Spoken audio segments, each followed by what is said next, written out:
Bonjour, dans ce tutoriel, je vais vous montrer les paramètres et le fonctionnement de la gestion des séquences d'actions. Donc, en accédant à Opsiware, vous avez le menu séquence actions sur le côté. En cliquant dessus, vous arrivez à la liste des actions présentes dans votre site. Vous allez retrouver plusieurs colonnes, le nom de l'action en première colonne, une deuxième colonne avec le type de séquence et les destinataires. On peut voir panier Virtumart, debug de données, scénario, ce sont les types des actions. Et en rouge, vous avez les destinataires. Là, c'est un tag utilisateur, et là, c'est un utilisateur courant, etc.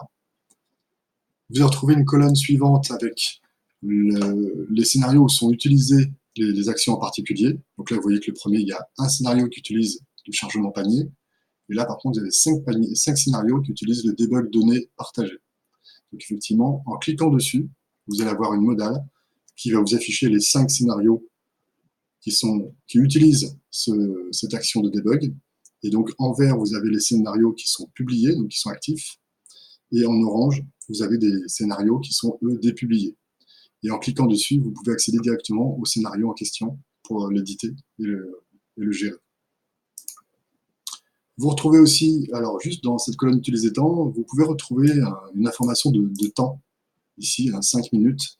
On va voir le paramètre après dans les détails de l'action. En fait, c'est un décalage, donc c'est un délai d'attente avant que l'action s'exécute.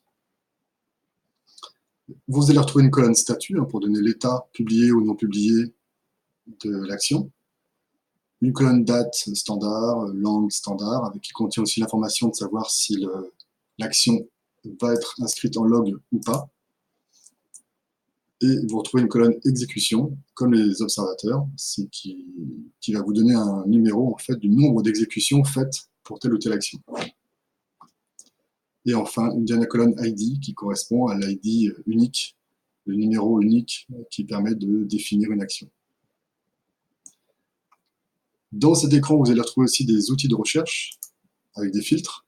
Donc les filtres vont être de ce type-là. Vous avez des filtres, par exemple, sur les types d'actions. Si je prends Popin Joomla, je vais filtrer et afficher que les actions qui concernent Popin Joomla. On le voit en vert dans la deuxième colonne.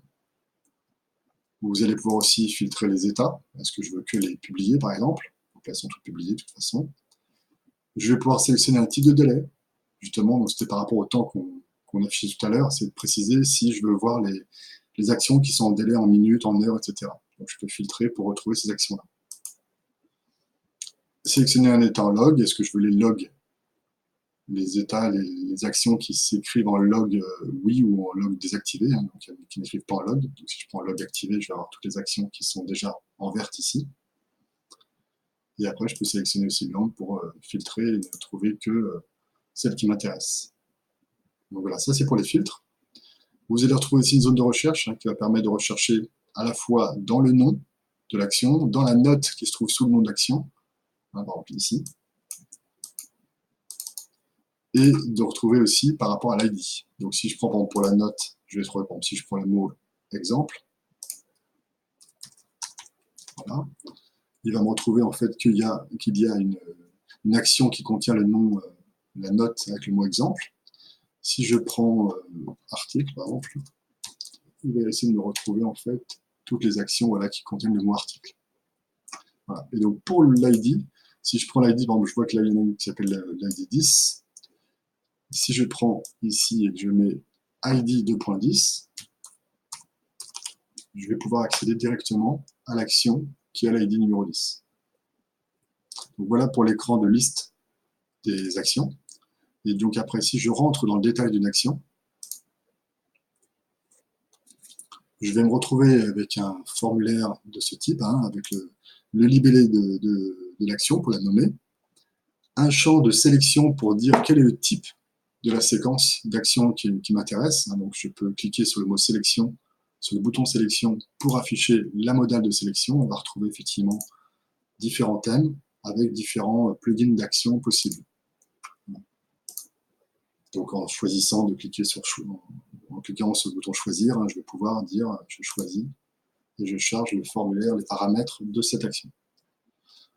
Dans les paramètres généraux, on va retrouver le bouton tutoriel qui permet d'accéder au tutoriel dans la majorité des plugins. Vous accéderez à une page sur le site opsiware.com avec un tutoriel d'explication.